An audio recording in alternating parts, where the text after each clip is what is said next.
look at that! Oops, that was really loud. They're called nut dressings. Nut dressings. All right, you're coming with me. No. All right. What could be happening? Look what I see. Oh, you little devil.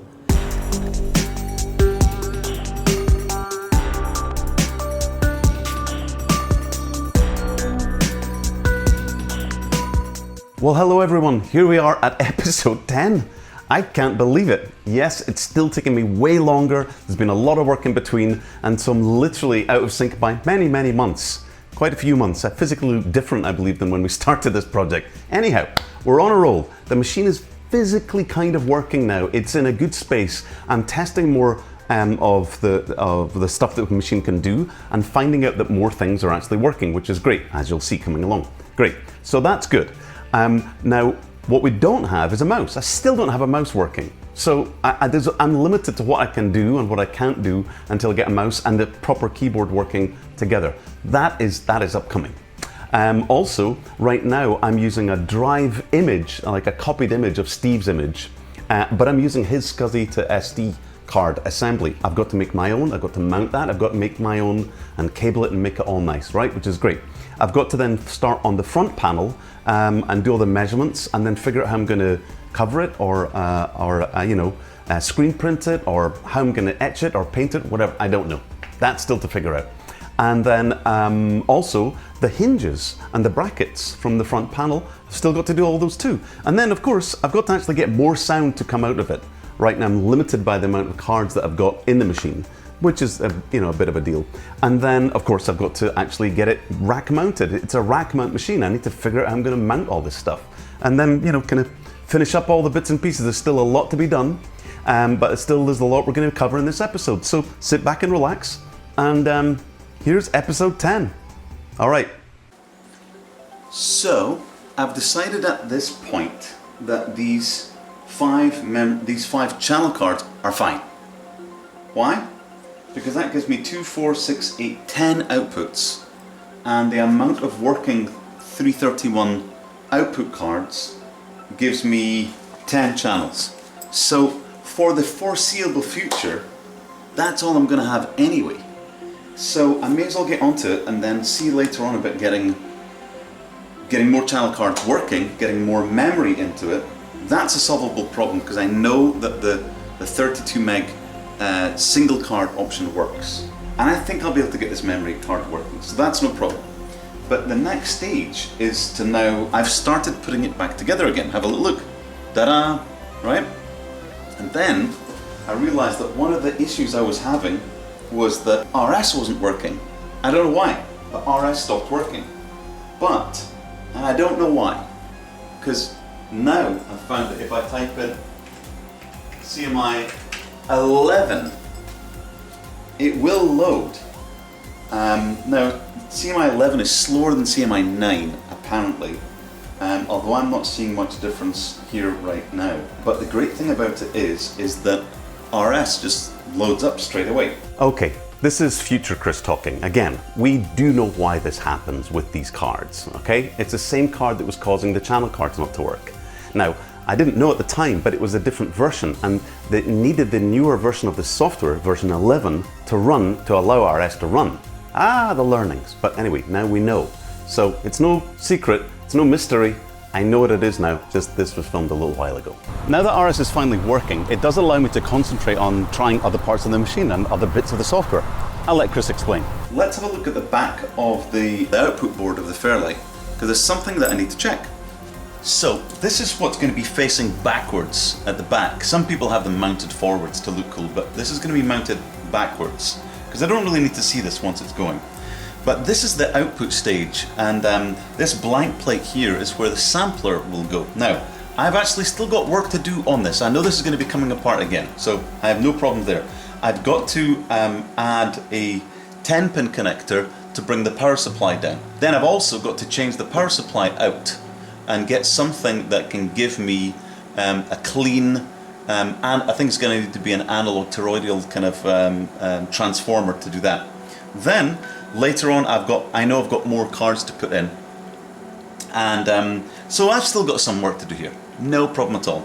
One thing I want to do right now is just unplug one of the outputs there, right? Only one of these outputs anyway, and I've just plugged it into this little sympathy thing here. I can't test this, I've got nothing to test it with apart from metronome. So how about I just load up RS and check to see if this works. Yeah? How about that? Alright. We know MIDI works. I haven't tested this, so let's go test that. Oops, that was really loud. What we're going to do is, let me just load in anything. It's like Funky 5. So let's go to RS. And it works. And I'm going to load Funky 5. Boom. Now I've got the input coming from just, excuse the phone, I've got the input coming from that channel coming in here. Alright? And so I haven't got the amplifier hooked up, but you should be able to see if there's a metronome here. Right, so let's now just go to make sure my metronome is on. So F10 toggles the metronome on and off. Great. So now let's just go play. And there we are. You can see that there. There we go. That's showing, that's fantastic. That's our metronome working. Fantastic. Let's do this. You can see it going along there. Boom, boom, boom. See that? 1, 2, 3. By the way, I would have used my amp so that you could have heard things, but I loaned it to someone that day because I'm a nice person. I've just had a thought. I've had this intermittent caps thing, RS thing working. Man, I look crazy. I've had this RS thing on and off, and now that I've realised I'm forcing it to go into CMI 11, could that be what's stopped? Or what's stopping caps from running? Okay. Caps. It's never ever worked at all. It's always said invalid module.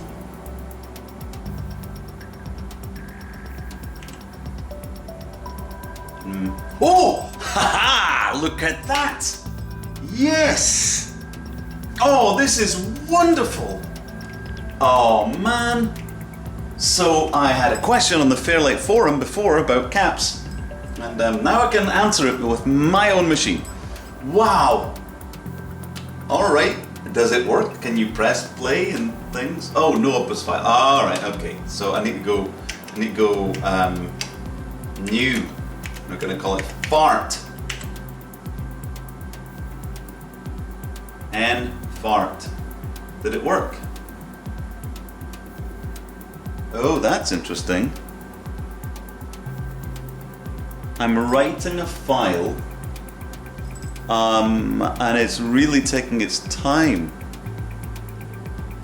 I had a problem before. Oh, it's worked. All right. I had a problem before with SCSI termination not working with writing on Steve's machine upstairs. So now I can press play. And play works. And I can see the metronome is working too. And there it is, it's working. Yes! Holy crap. Alright. So far so good. You know what I haven't seen? Like, is the mix page? Is it MX? I've not tried all of these pages. Yes, it does. No voice. So hang on, let's just DIR. And let's load a voice, shall we? Let's just load up brass. A simple brass. Bonk. It's nice and quick. So let's go MX.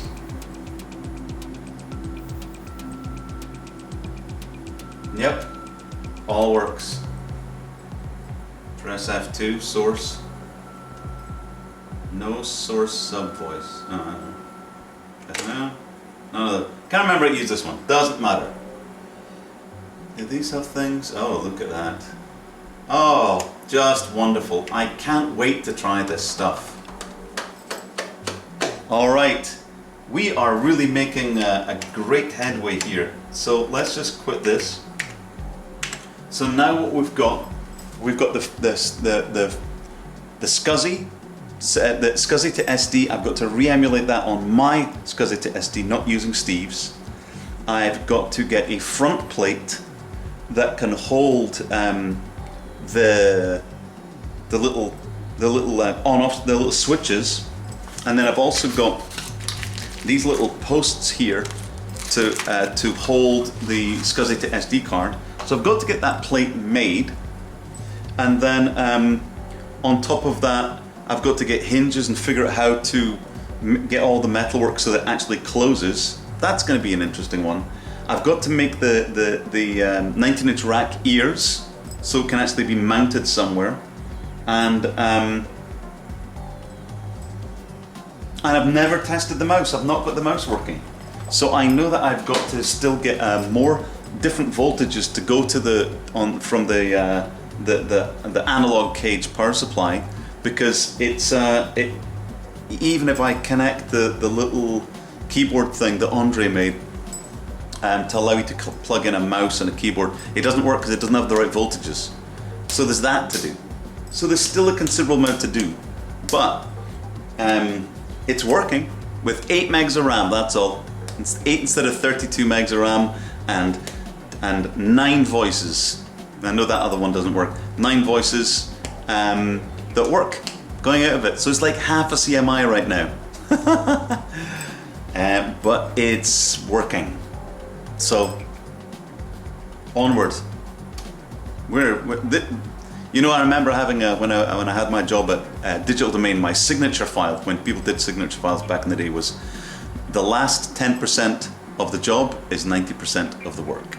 And I feel that that might be ringing true for this particular job. Although this has been quite a stretch, I think this next part is going to, take a little bit longer. But we're getting there. Look at this beastie. Let me just walk this camera back.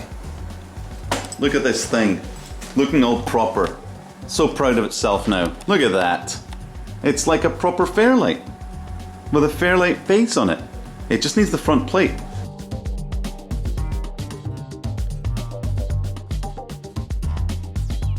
So today I'm going to be getting all this sorted out, which is the booting and the hard drive of the actual machine.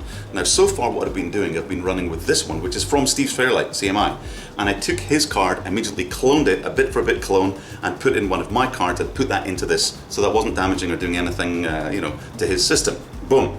Now what I wanted to do is then get that, clone it. I took the card out from there, put it into this, did not boot, didn't like it. This one seems to have 4 partitions set up.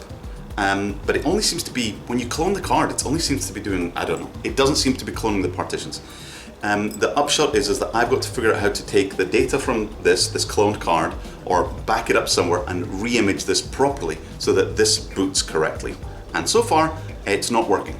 But I'm going to find out why. The benefit of this particular card is this USB port, which allows me to send samples to it from a host computer. All right, so we're going to go from this, put this back on Steve's machine, and then let's get this going. So I've plugged in Steve's card and Steve's SD, SCSI to SD, and it's working perfectly fine. It reads it as firmware 4.1. And then I go through the different devices. It looks like you have to do a thing. You have to read from the card first, load from this device, and then you look through and you see where all the SCSI devices are. What's odd is 0, 2, 3, 4 isn't on, but it's funny because I saw 4. Let's just reread. How about that? Let's just load from device.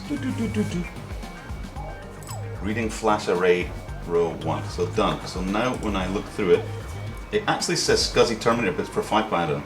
Because it's got hardware SCSI terminators, I don't know what's doing there. Enable SCSI 0, 2, 3, and 4. There we go. So now if you look at these numbers, okay, let's say I do a little, oops. Can I do a screen grab, perhaps? There we go. So I'm going to do this for device 1. Then I'm going to do that. Device 2. I'm just doing screen grabs because I've already read that you can't, the firmware isn't, you can't load the settings from one and paste it onto another, apparently. And I wouldn't, you know what, I can try it though. Why not? So let's just go to here and let's actually save the file. Alright, so SCSI to SD 4.1. Let's just try that. Alright. Save. If I try and connect this to this version of the software, I don't think it sees it. So if I plug that in, searching for SCSI device, it sees the cards. So it sees these 4 cards, but it doesn't see the device. But it's not seeing the actual device. Fine. So what I'm going to do is download the right version of that. Alrighty, that didn't take long. Now I'm going to plug this one in. It's running the new version of the software, and boom. 6.31, perfect. Okay, so it's now seeing all that, and I'm going to ignore those. I wonder if It's pretty clear I don't understand how this card actually works. Are they saved on the card? Are they saved on the SD card? And also I don't know the history of any of the firmware updates or the history of the hardware itself. So I'm a little bit out of odds with this. I'm going to try sending it the one that I loaded. Let's just open file. This might be a bad idea. Let's see. Load. Yeah, it's loaded it. But not 4. Oh yeah, 1, 0, 2, 3, 4. Done. I'm going to save this to this card. Save to device. Done. Huh. Now, I don't know if that affects the fact that I've put stuff on that card. I really need to look. It's something I'm really bad for. I just horse ahead. I need to see if it's saving it to the card or saving it to the SD card, because it feels like it's saving it to the physical SCSI to SD card, and then it reads the data depending on how the cylinders and sectors are set out. But it makes me think that it's also saving to the card itself. I'm not sure. But that is good. It is all there. I'm now going to try booting from this fellow. I'm doing it without the SCSI terminator right now because it said it switched it on the card. So let's just see if that works. Now I hope it's going to see the four partitions. Yes. Okay, that's the first time it's done that properly. Let's try it out.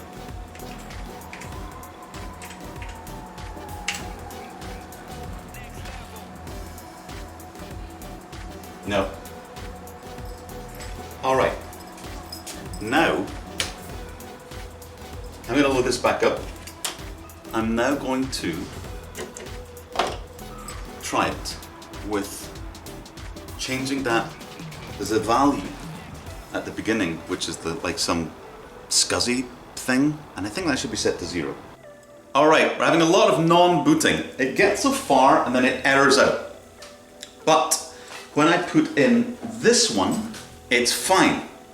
And then if I take the card that I've just kind of flashed from there and put it in here, it works fine. So it shows it's the card. Damn it.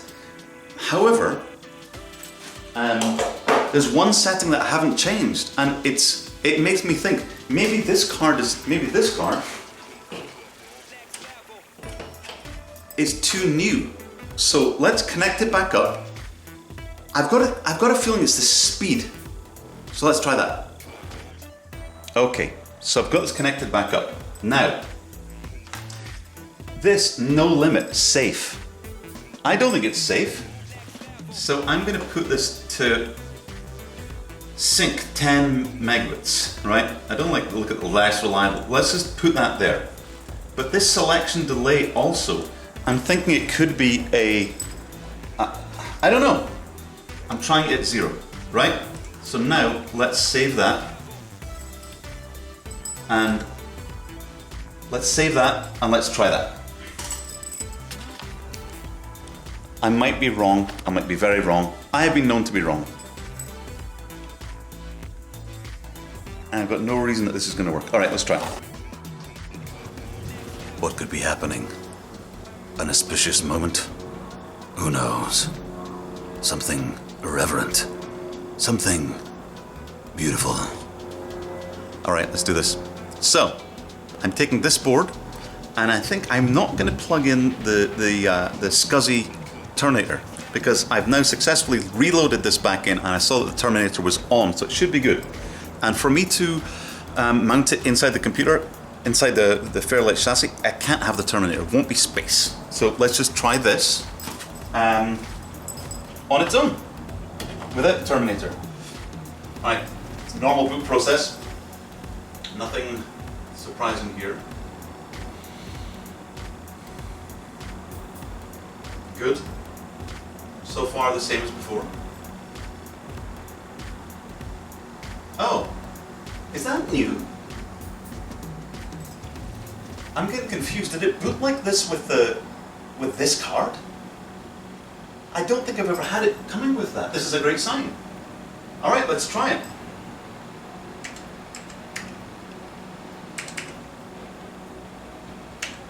So this is the part that it would load, and the flashing would happen, and then at this point here, shit. Oh! It's loading. It's loading, it's loading. It's loading, I can see it. Okay, this is, at some point we get a SCSI reset going on here. It seems to be going. Ha ha! Oh. No, it did a long burst, but it went through. It's going to load. I think it's going to load. It's going to load.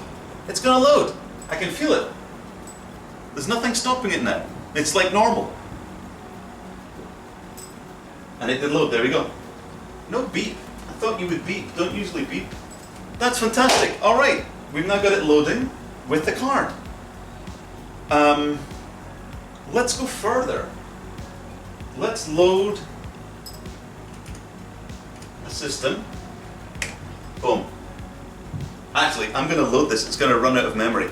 There's no way it can load this because I've only got 8 megs of memory, and I know that this uses the one I'm loading in a system right now. It's definitely not going to work. At some point, it's going to go. I'm run out of memory. We will see.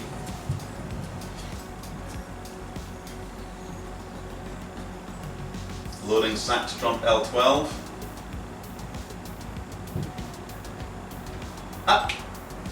Can't move channels. It bailed out already. So it's still trying to load. It's finishing up its commands for loading, but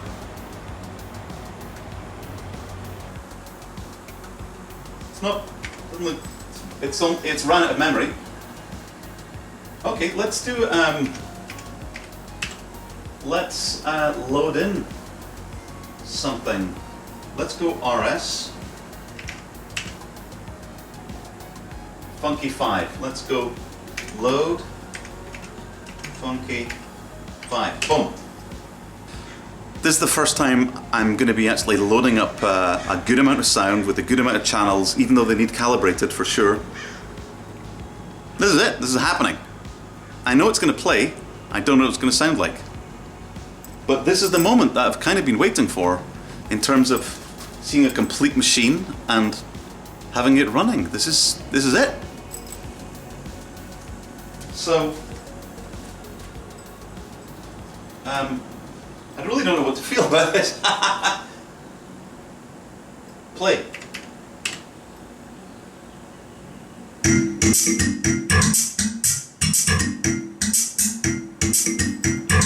Hey! Whoa! Okay, we've got some distortion there for sure.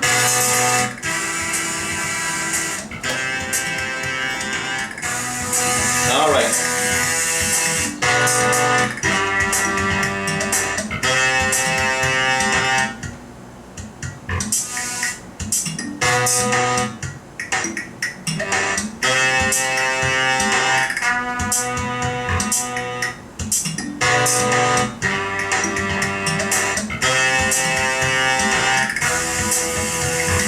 Wow. All right. Hang on. Okay, so what I need is Kit Plus only. Kit Plus and Ethnic Percussions. Let's just go into that. Let's have a little look. Kit Plus and Ethnic they're all on the same channels. And I can't change that because I don't have a mouse. No, I know what I need to do. I'll come down and I'll put this to NP0. NP0. Right, boom. So we've freed up sax. Now I can go NP4, NP2, NP3, NP6. I want it to... Oh, that's interesting. Huh. Right, let's just go back to RS and let's play. And now what we should get... Alright, there we go.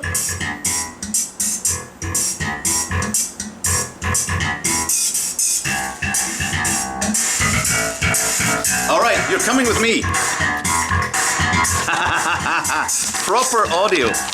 It's mental. Alright. We've got that going there. There you go. And it's all distorted. It's all distorted, but it doesn't matter because that's just calibration.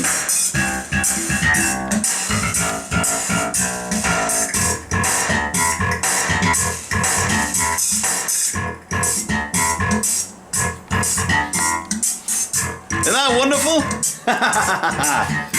Wonderful. You see it's reading from the memory there.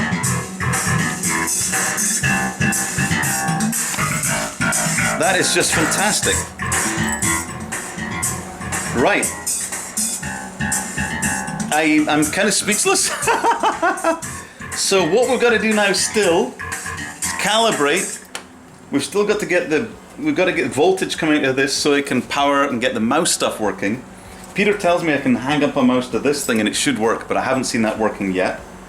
And then get the ears on this thing.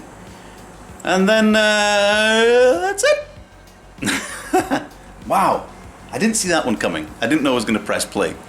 That is really quite a thing. Alright, this is one step further forward right now. Alright, I get it. This is a big moment. It's great and all, but I still don't have a mouse. It's kind of like having a speedboat on a lake going forward, and it's great, but you don't have a steering wheel. You know, it limits your scope of enjoyment versus terror when you're going across a lake with a speedboat, right? So it's very, very important for me to get a mouse going, right? So, of course, that's why I've now decided to fabricate the ears to make this machine rack mounted, because it's a rack mount machine. That's, of course, clearly way more important than actually getting the mouse working that would allow me to proceed with the project. And now we can finally get the mouse working. Oh, come on!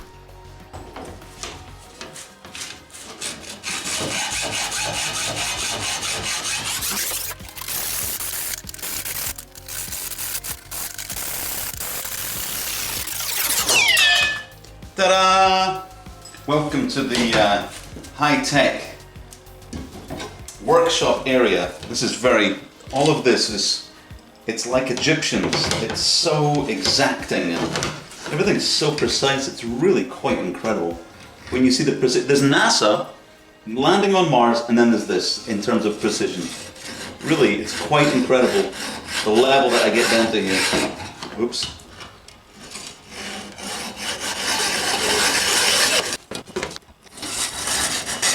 One day I'm going to be a big grown-up boy and I'll have a vice.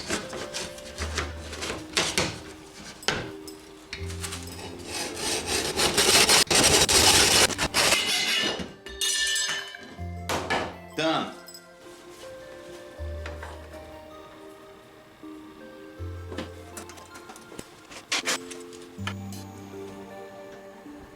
I'm going to drill this one first, I think.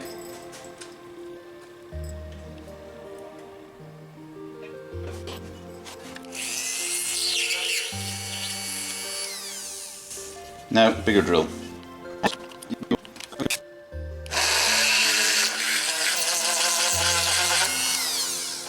See if that fits.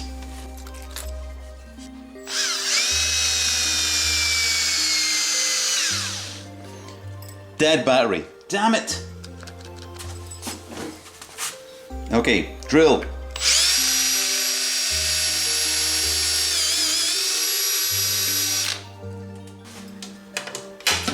Fits. Okay, now that we have this flat, now that I can do this, I know I need to move this power supply. There's one more screw that I need to get, but I can do this. Look how nice that looks. And then I can get these two screws here by doing this. Ta-da! Good.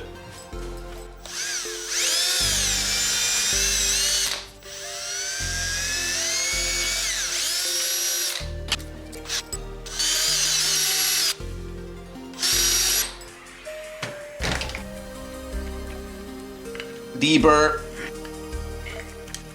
Done. Okay, so on one angle bracket I've made the holes. I'm missing one because I need to take the power supply out on the top, and I can't be arsed. So I'll just do these ones first, beep boop boop, and drill those onto this side, and we should have almost a set.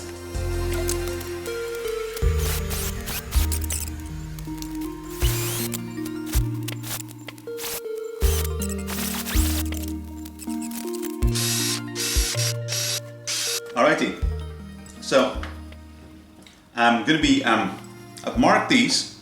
I went along and I slid on the inside of that just to get the markings in the right place. Then I kind of copied it from the positions of these guys. So in one of my former lives, I was an electronics engineer and I'd work abroad a lot. And it was a company that made these large computer-controlled RF machines. They're radio frequency machines for industrial uses. And I would often be sent out to places like the Philippines and Indonesia, China, and all that. Rough as a badger's arse, and I don't care. And this was 20 odd years ago, 30 years ago, 400 years ago. And but the upshot is that I would be out there in the middle of nowhere and having to fabricate something or fix something, and then I'd end up having to the only thing I'd have is a drill and the side of the machine to work on. And I kind of got used to doing that, and so that's why, you know, it might look kind of rough, and it is rough, but it works out. Alright, so I've filed these. They're not too bad. They're not a million miles away.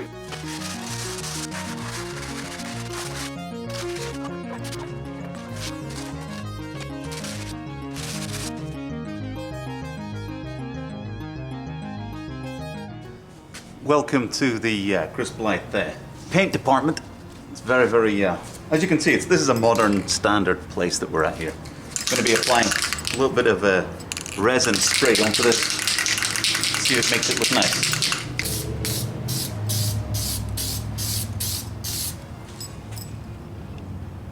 This machine arrived with the panels here, these guys on, right? So that was like that, bonk, and that they have a bunch of countersunk screws that are going in the middle here. Now, it didn't arrive with the panels or the screws for the brackets because there was no brackets. I've now made this bracket, give it another little coat of the glossiness so it looks nice. The silver ones are going to go at the back. The black ones are going to go at the front because it works with the contrast of the Fairlight logo. So we're going to keep that like that. The only thing is the black ones are a bit more beaten up, but they are tough enough that I don't have any tools that will allow me to adjust them. It would be some kind of manhandling. Maybe I can. Look at that. What? I made this with my bare hands. Whose hands?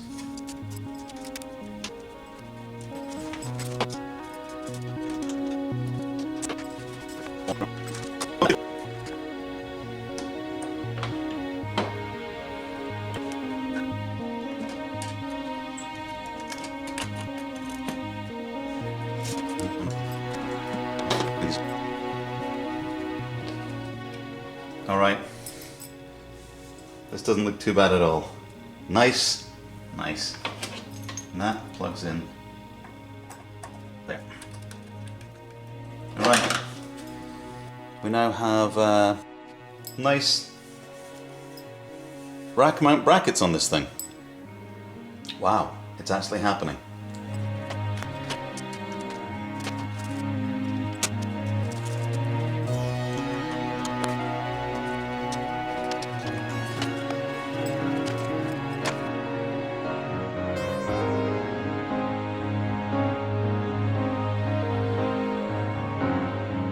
It's now feeling very real.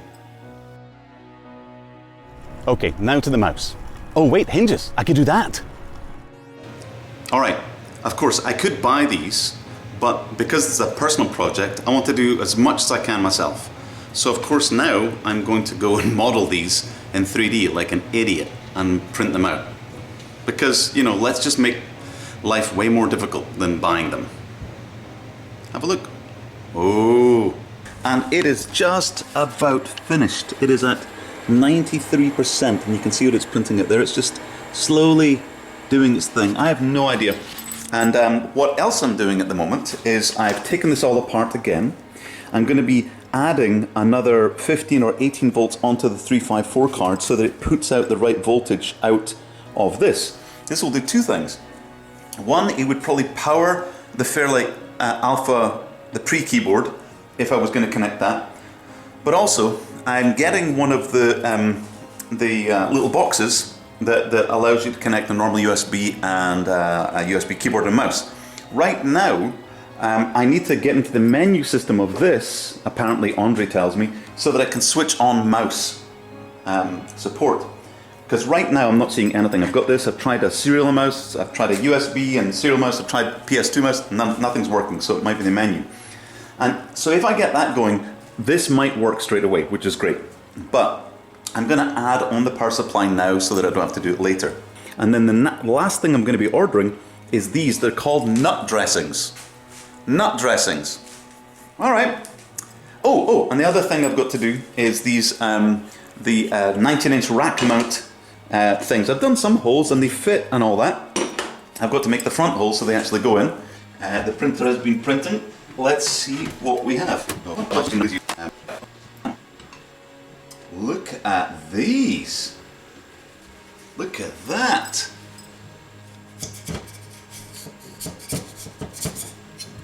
Wonderful.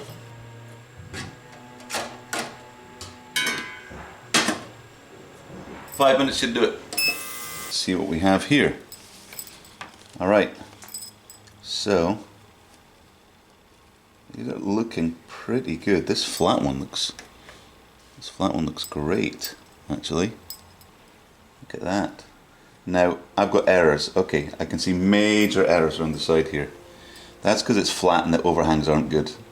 So that's going to be an issue right there. It's either that I need to thicken it up or do it at an angle. So a lot of the times people do this stuff at 45-degree angles because it makes it stronger. I don't like it because I like the finish that this gives. It looks so darn good. And then this one will probably be more accurate. But then you get this kind of, you get a, let me bring it in. It's more accurate, but then you get a kind of striation lines across the front here. But let's just break all these little bits off and see what it looks like. So let's compare. This is the version 1 that I did, which was like a bit too small and wasn't exactly right. And then this is the real thing. Okay, so if we hold up this one beside the real thing, I actually thickened up the handle a little bit, the little knob part, but if you look at the finish on that, it's really, wow. This one has rounded edges, this one doesn't. And let's look at the sides. Oh, sides need more love. Oh, okay, let's start breaking this stuff off and let's have a proper look.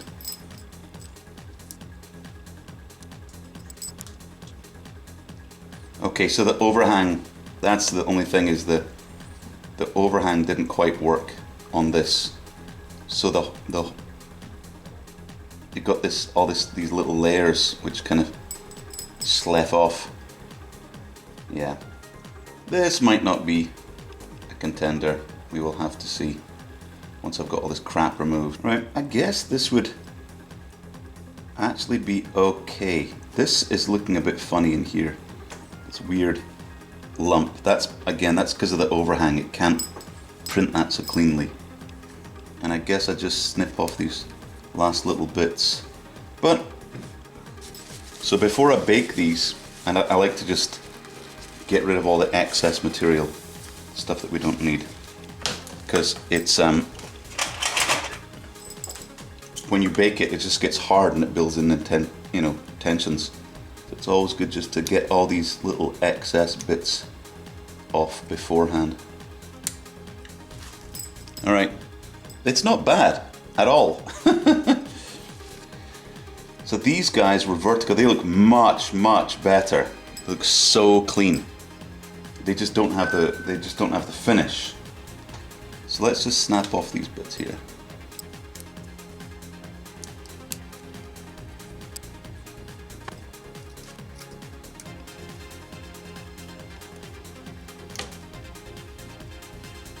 I can file that part off later. This looks great. This looks totally... Right, let's compare it to the real thing. So, if you have a look at that, oh wow.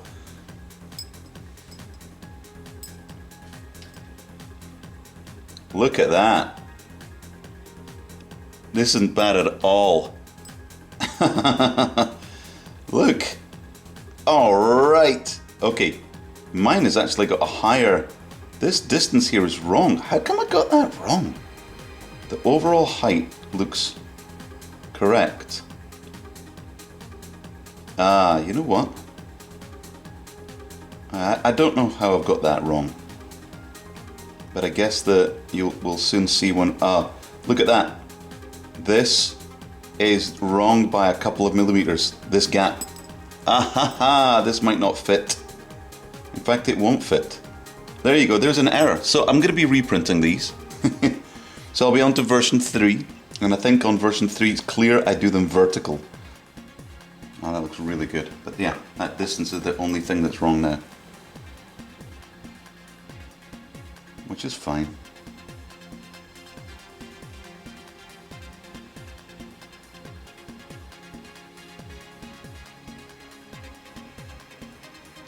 Yeah, look at that. So the overall height is the same, but this needs to go higher there. It's as simple as that. That's what I was seeing before. My brain didn't get it. Also, I notice here there's a flat bit right here and mine is pokey. So I might change that too. So the overall height's the same. I need to just move from there, there and there and this back point up by what looks like a clean 2 millimeters. Alright, okay, let's tidy this up. Let's go back to the drawing board. Alrighty, now to the... Oh, wait. So, on further inspection on the back of these ribbon cables I was checking, look what I see. Oh, you little devil.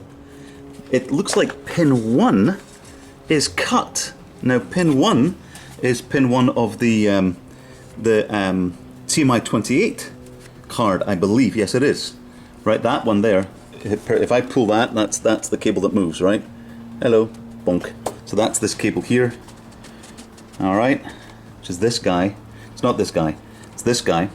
And then it's the cable that gets it gets cut off. If I look on the thingamajig, that is MIDI out.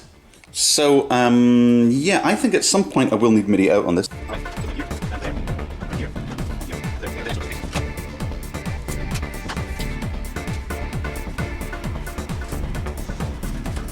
So I've now fed through another cable that I'm now going to cut and pop right in there. I need to see if I have any of these size thingamajigs. Ta-da! So now I need to add that onto here and then replace the... Oh, I've got to replace the other end, which is, these are wider ones. Crap! I might not have that. Sockets, sockets, sockets, more sockets. Really? I don't have any? I must have some of those. I don't have one. So I'm going to order. I don't want to take this apart. They usually break, and I don't know if I'm going to be switching this machine on before the new part arrives. So I'm just going to not take it apart or try to do anything until the new one arrives. So I'm going to put this off and do this later on.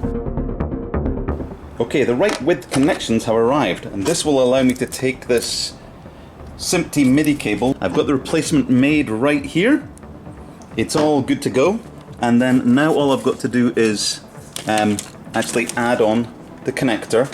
But then also what I need to do is carefully remove this, carefully remove this little end sticker so I can reuse it.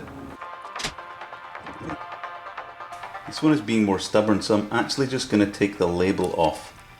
It has got a tear in it. This might not be fruitful. Yeah, this is not going to work out. Okay, I'm going to make something else that's the same as this, and then I'm going to stick a MIDI SMPTE label on it instead.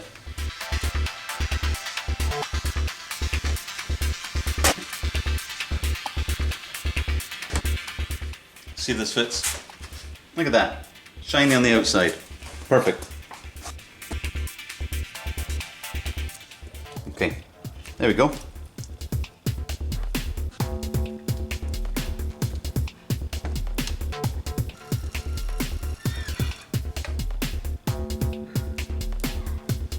Don't be squint. Nah.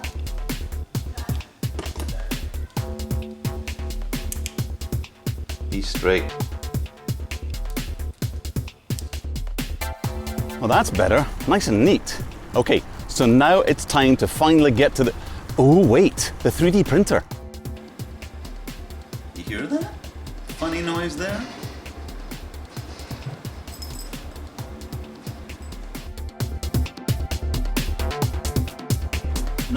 %. It is almost done. It's at 100%. 99%. 100%. It is done. Rise. Rise, you beauty. There we go.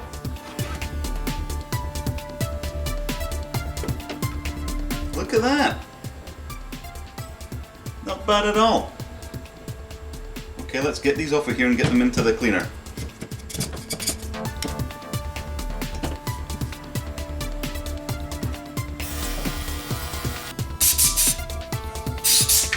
Whoa, that's a lot of pressure.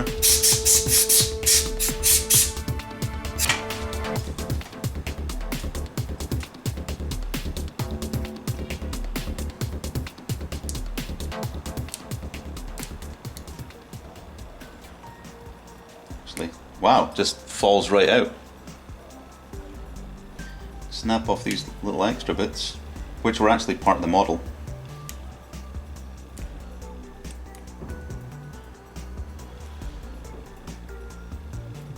Oh, it's also missing a huge big chunk. Yeah, I don't know if this... I should have raised it up a little bit or something. Alright, let's look at this guy. Oh, this guy looks good.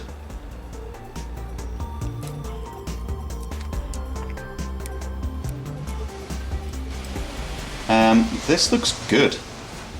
It's also got a ding in the middle. I might have to just print this again simply because of the cold. I don't know if that did something, but I've never seen a divot like this. It might be something to do with this, I'm not sure. Anyhow. Yeah, and it's massively deformed at the bottom there too. I need to compare this to the real one. So these two are good contenders. They're very soft right now. So I'm just going to put them in the little baking machine.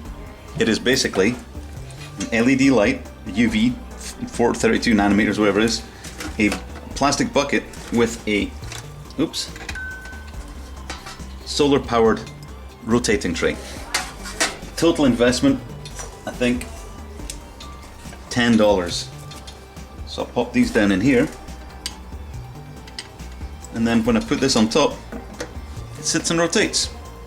and I'll see it in 10 minutes time from now. Okay, this is going to be interesting. I don't have a spring in here. The main thing is that when I put this in here, it's going to put pressure on these springs. So I'm not going to push it in all the way. I'm going to push it enough so that it puts pressure on these things. And to see if it would go in. And it looks like it's going to go in. That's just great. What I don't want to do is go all the way, because I feel like I might snap these off. But it's got a bit of movement. They don't look like they're broken, they don't feel broken. But it is the weakest point. I really need to print them out, not that way, but that way. Maybe that way.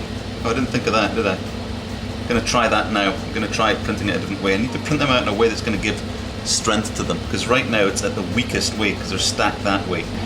Alright, cool beans. I'm going to call that done for now. Alright, I think if we add a little bit of lacquer onto this, it'll seal it and make it shiny and nice. And now, we have the clean room of Horizontal Productions in Australia.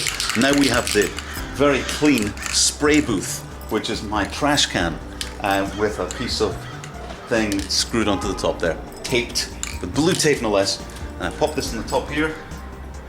Boop! And now we'll give it a wee spray.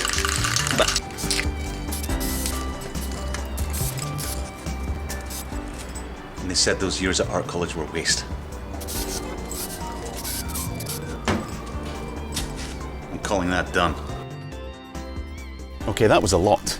Now, of course, I did things out of order. I did things that weren't important and typical. But I'm happy with the progress that I made. So, and on the next episode, I will definitely get the mouse going. I'll try not to have anything else getting in the way, and I'll be able to have full control of the machine, and we'll see what that's like. All right, until the next one, I hope you've enjoyed it as much as I have, and we'll see you. Cheers.